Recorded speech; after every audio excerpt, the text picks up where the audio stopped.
Berkeley, and I'm Marie Adler-Kervakis. And together with our husbands, my husband Peter and your husband Saul. 3 years ago we had this idea, a new idea for Frenchman's, where we would try to match up our residents' interests in volunteering with the agencies in the community that needed some help. And so this is one of the things that we've done now. This is the second year, and we call this our Volunteer Showcase. And Marie, tell them who's here. Well, we have 30 different agencies that are here, from schools to American Red Cross, the Armory Arts Center, to Dress for Success, to Palm Beach County Sheriff's Office, Jupiter Hospital. And what we tried to do was to have a smattering, easy word to say, smattering of all different types of organizations so that they could appeal to everyone that lives at Frenchman's. You know, in a community with 600 residents who have backgrounds that range from being CEOs to, doing jobs as successful lawyers and many professions, we feel like we've really touched a chord here. This is the second year of the showcase, and this year we find people coming in saying, where is the Alzheimer's table, because I want to sign up. They sort of... I thought they forgot. No, they didn't. Just a joke. They sort of know what's out here, and I think that over the years we've kind of developed a sort of brand image that our communications department here is so good at. And these come out, and it will usually have some sort of yellow sticky on it that says this is a new opportunity. And so watch for the mail and watch your communications, open those communications, because there's probably something there that interests you. Well, we hope so, and if not, contact either one of us. And the other thing I'd like to say is that there are all different levels of volunteering, and we put them in a couple different categories. You could be like on an advisory board or committee in different organizations. You can just use a one-time, or come for one time, or recurring, meaning you can go weekly or bi-weekly to organizations. So there's really something for everyone. If there's something that we don't have, contact us and we'll find. Yeah. And we've now done something this year that we're really so proud of, because we have 4 what we call group projects, where you don't go individually necessarily, although you could, but there are enough people here so that the group goes over together.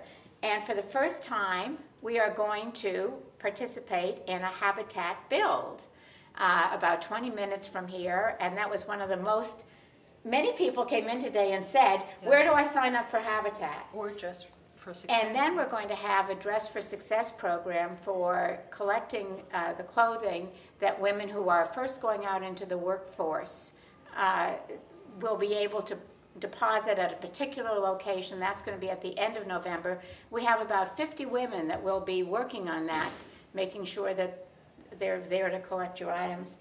And then we have this extraordinary relationship with Palm Beach Gardens High School, where we mentor students in their speech practices and in their interviewing for jobs, and that's just a very special relationship. We have a few more along those lines we think we're getting ready to launch. And finally, at Christmas time, if you have your children visiting, whether they're 2 years old or high school kids earning social service credit, we have a fabulous American Red Cross program where we bag over 500 comfort kits, and it's called Kids Volunteer for the Red Cross, and it's actually going to be this year in our living room here on December 23rd. So we've got a ways to go, Marie. Yeah, and we want to thank our committee, especially Patty Raber-Max, for helping us with communications, and we have There's fabulous 10 people. We work very hard. And if you want to help us and get involved, that would be great. And really what we're about is trying to make it very easy to make a match with the outside community. And so we're really touched sometimes, because we make matches that you know, who could have dreamed that we have somebody here who really specializes in working with children with disabilities, and we have an excellent teacher at a school who can use that person's help. So there are some really very special matches that have come out of this program, and congratulations, Marie. Oh, thank you. And thanks to everybody Yeah. for your support. Yeah. It means so much.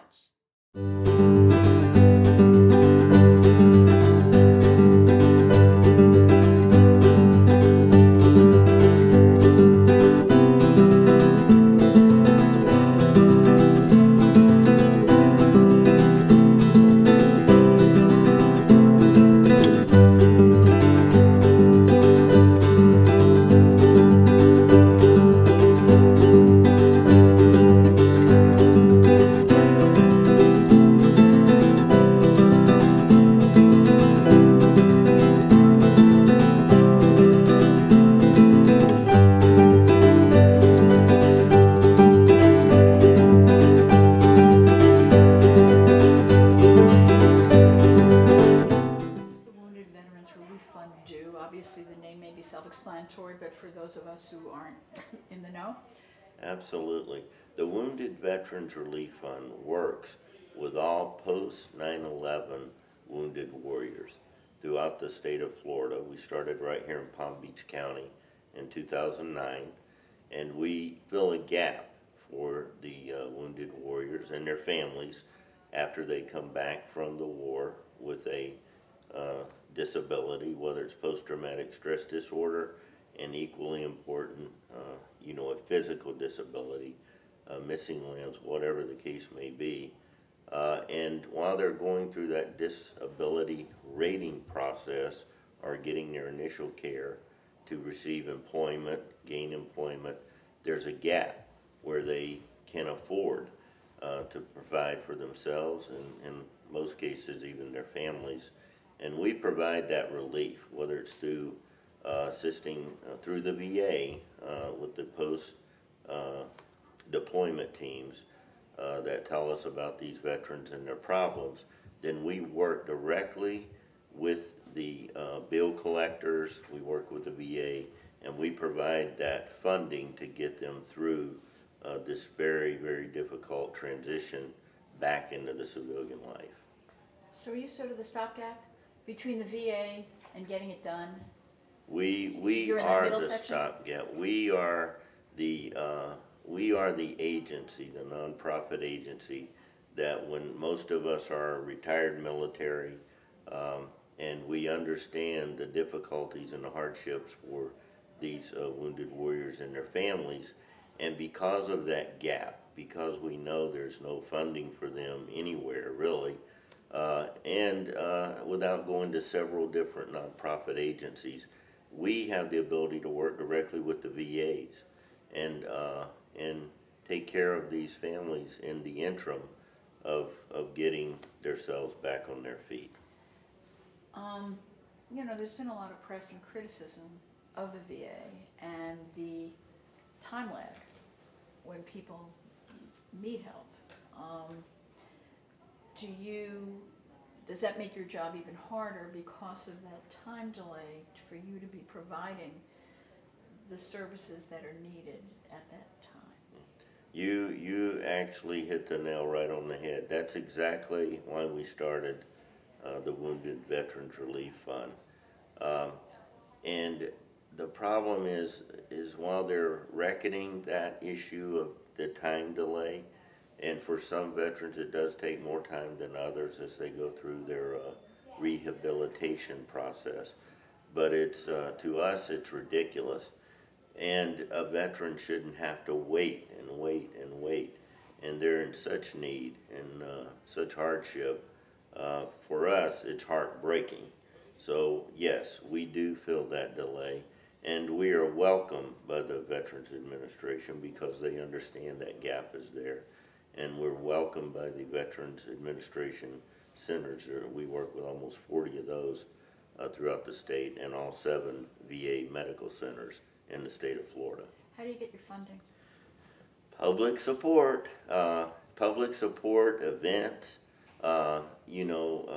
associations like Frenchman's Creek and neighborhoods, but a lot of organizations and neighborhoods, they do golf tournaments.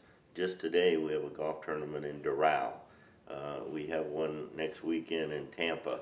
So different veteran-friendly organizations are very generous. We just had our 5th annual Wounded Warrior Ball just this last Saturday, and it's an opportunity to bring these wounded warriors to an event they hardly ever get to an opportunity to celebrate and be recognized for what they do. So we're very supported with that. Mostly it's sponsorships, it's public support, and it's people who are able to be philanthropic for an organization like ours. And we try to live up to that trust and confidence. Our administrative fee is below 10%. We're an all-volunteer board. We're not associated with the Wounded Warrior Project. How can people here help you? What kind of things can people here do for your organization, be it on a one-time basis or on a regular recurring basis? Yes. Well, thank you for asking that. Today, we're having the opportunity to talk about some volunteer opportunities. Our annual ball is one volunteer opportunity. We would love to have people at Frenchman Creek involved in. We know we had some attendees from here at our ball, which was very nice. And we have an annual 5K run. These are our two major fundraisers, believe it or not. So volunteering on the committees for those events are helpful in getting other people involved. And one new thing that we're doing, we started about 6 months ago, is called the 11 on 11. It's a donation program where we're trying to get more advocacy for and educate the public, which there may be some residents here that are interested in helping us with, where you simply make an $11 donation on the 11th of every month in recognition of September 11th. And that money is becoming, a very good way to support our revenue stream on a reoccurring basis. And we need committee members to help us with that. It's fairly easy volunteering with our organization, but with only 3 staff members and all the board members being volunteering, covering all the VA hospitals in Florida, volunteers are important for us, like any other nonprofit. You are? John Walker from Palm Beach Gardens Community High School. Okay. What kind of programs do you have at the high school that we could help you Well, with? we have a 5-star magnet program, which are like academies built into our high school. We have a culinary arts program. We have a global business entrepreneurship, sports management, recreation, tourism and resort management, pre-medicine, and then television, film, and radio production. And this is a high school. Yes. This sounds like a vocational college. Well, it sounds like- it leads to post-secondary opportunities for multiple levels for kids. So, did these kids go to college, or Yes, a majority of them go to college. and they focus on One of those career paths, that they've learned, the background within the high school how curriculum. long has the high school had these Oh, tracks? for over 20 years. Almost. There's over 300 programs within the school district at this time. So every high school has multiple programs that they offer students. Wow, it's fabulous. How can we help you? What kind of things can we do Well, here? you guys gave your time, your talent, and treasures last year to us by participating with our Future Business Leaders of America. You helped us with some pre-judging as well as judging some district and local competitions, which really help our kids get ready for the state and national levels. Are there other things that we can do for you, or would you like us to continue with that program? I could continue with that program, but we also talked about opening up some forums for your membership to come to our campus and maybe tell their story of their career paths to our students. Now, would these be people who are primarily in business, or would these be forums that would be for other types of occupations that members here? It can be for any occupation that might tie into the curriculum paths for one of our 6 programs. Okay. And now I'm assuming these would be recurring things versus a one-time thing, or is it a combination? It could be a combination of things. It could be a one-time deal with maybe a particular grade level, and then it could reciprocate over the years, or throughout the different grade levels if we felt it was beneficial to both parties.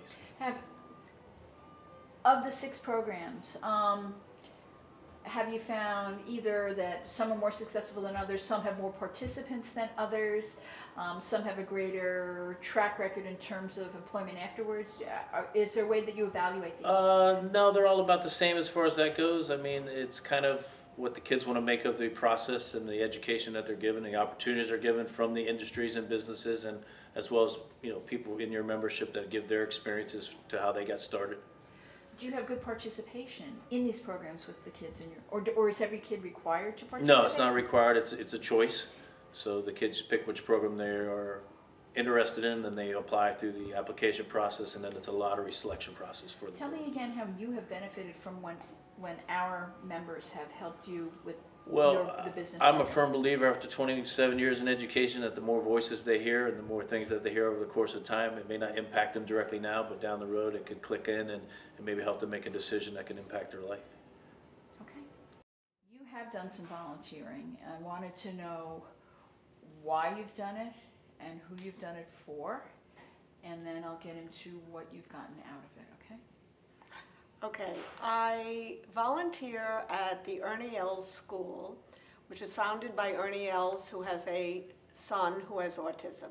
It's a charter school, which means that anyone in Palm Beach County can apply, and it's a state-of-the-art school that has been built off Indiantown Road. They are about to move the high school, which was down near the airport, and they're building a building so that all the children who go to the undergraduate school can then move on to the high school on one campus. It is fabulous, state-of-the-art. I have a grandson who has autism. He has Asperger's and is high functioning and is a regular school. But I thought that this was something that I would have an interest in volunteering to help out. At the present time, because the school is fairly new, they are not interested in having people work in the classrooms. It takes special type of people, and even though some of the members here are probably well qualified because of government and funding and everything else, what I have been doing is helping with other parents, grandparents, family members to do work for the teachers. There's a huge amount of what they call cut-ups that are done for the classrooms as showing the children sight things like an apple and then trying to help them find the words, or children who are nonverbal can point. Maybe there's a toilet and they can point. A lot of these children understand but cannot verbalize. So the teachers have all sort of mechanisms that we cut up and prepare for them because they don't have the time. They're working with the children. It's been very gratifying because not only have I met parents and grandparents who do this, the parents are mandated or their representative to give X number of hours per year to the school.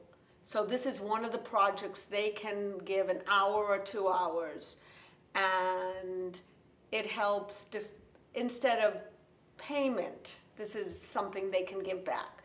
And I felt that this was an opportunity that I could give back to the community of autistic children who, luckily I don't have a grandchild who needs their services, but they need help. And we also at some time did gift bags for one of their fundraisers. We just stood in a line and put them all together, and I felt like I was doing something for the community. How has this made you feel? What has it done for you? I felt rewarded in the fact that I could be of some help to people who really need a lot of help. I got to really see how hard it was for a lot of these parents and grandparents, and what a struggle they're having with their families, and how much they network amongst themselves. And I found this very gratifying. I guess I was a nurse, and I found a spot where I could feel a little bit of my nurturing abilities without having to go and take care of patients anymore. But not only that, because this has touched your family, you have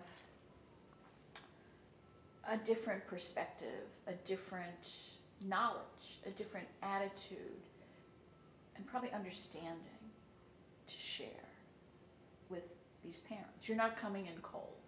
No, exactly. I mean, I don't share a lot. I mean, a lot of times they ask, why are you here? You know, you're not a part of the Ernie Els family, basically. And I just say, you know, I have a grandchild who's on the autism spectrum, and I live in this community. I thought it was something I could give back. I could just help out without, you know, just help.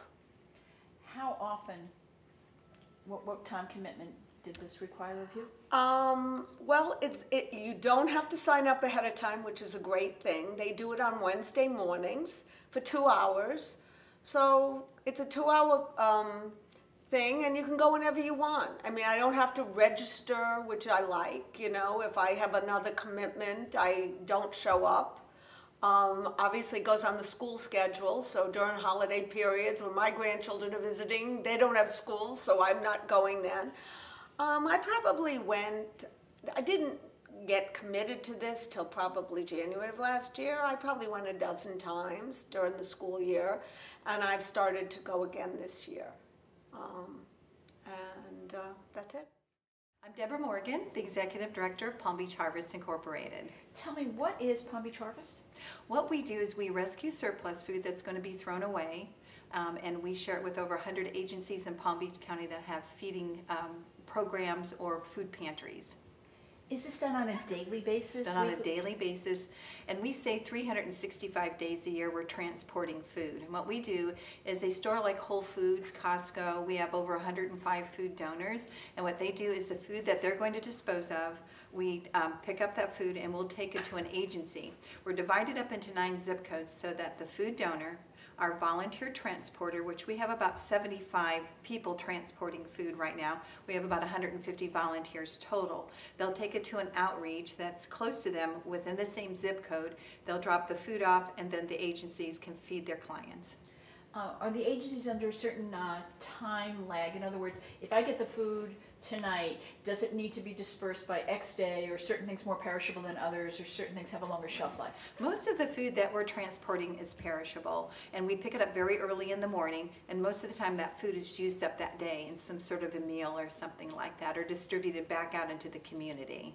So it sounds like, are most of the volunteer opportunities involving transport? Some of it, So yes. tell me about the kinds of volunteer opportunities you have, and are there one-time opportunities, or these recurring opportunities that people here at Frenchman's could participate in? Right. Well, they're reoccurring opportunities. Say, for example, our transporters. We ask a transporter to transport once a week, so we're not overwhelming them.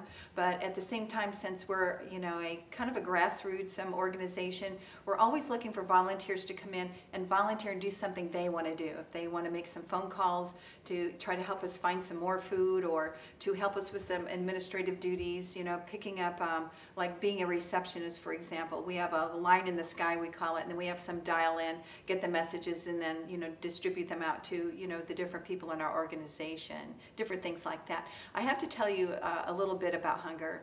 So the average age of the person that goes without food is age 9. So here in Palm Beach County, 15.5% of people who live here live at or below the poverty level.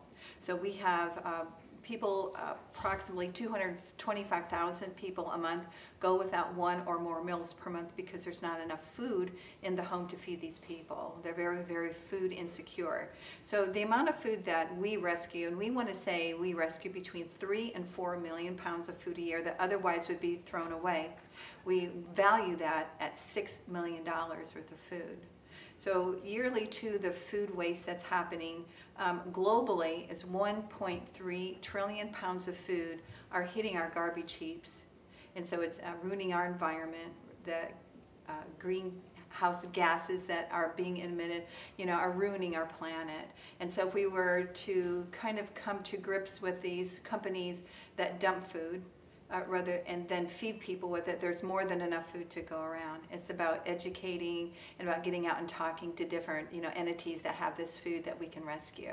When you rescue the food, is it only through large organizations like a Whole Foods or Publix, or are there certain restaurants or restaurant chains that you tap into? There are, and right now we have about 105 food donors, and that would be exactly who you're talking about, Whole Foods. We have all Whole Foods in Palm Beach County. We have about 38 public stores that are donating on a daily basis.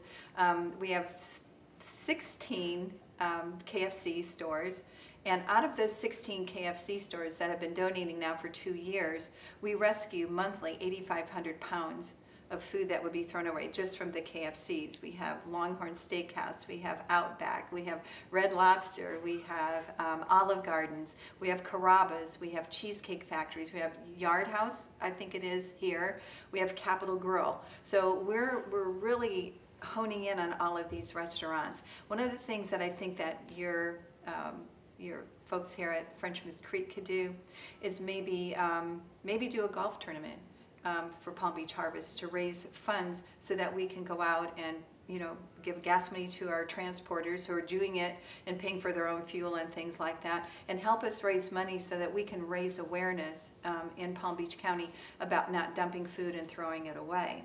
Another thing that we're going to do on the island, because the mayor of Palm Beach, she has 5 restaurants, which are Cucina, E.R. Bradley's, Nick and Johnny's, and a couple other. And so what we're trying to do is certify these restaurants that they'll pledge not to throw any food away, and so that we can certify them so that when people patronize those restaurants, that they know that no food will be going to waste there. So volunteers that might be able to go out and call on restaurants and help us spread the word and get this movement going so we can capture more of this food. Are there other things that people here outside of if we did a golf tournament, which is a fundraising thing, are there things that people actually do? Would they be drivers, or are there other things that people can do to help you? Sure. Transporting is great because this way I'm always needing a backup transporter or freeing somebody up that could be driving. And transporting takes about an hour and a half a week. And like I said, we match you up so that your travel time is no more than 15 minutes from point A to point B without stopping. It's a lot of fun because you get to interact with the food donor, and they're interesting, and then you get to interact with the people that you give the food to, and it just gives you a sense of just accomplishment and well-being and knowing that somebody is going to eat today. In America, 40% of all food is thrown away, 60% is consumed. So we have a big food problem on hand. And just helping, maybe making some phone calls to some of our volunteers, that letting them know, hey, we appreciate what you're doing. Is there anything that you need out here? Because we have these volunteers kind of feathered out throughout the community, and they want to be recognized. We want to bring them together at some point too, to have like a yearly luncheon for them, to thank them for what they do in our in our organization to help people.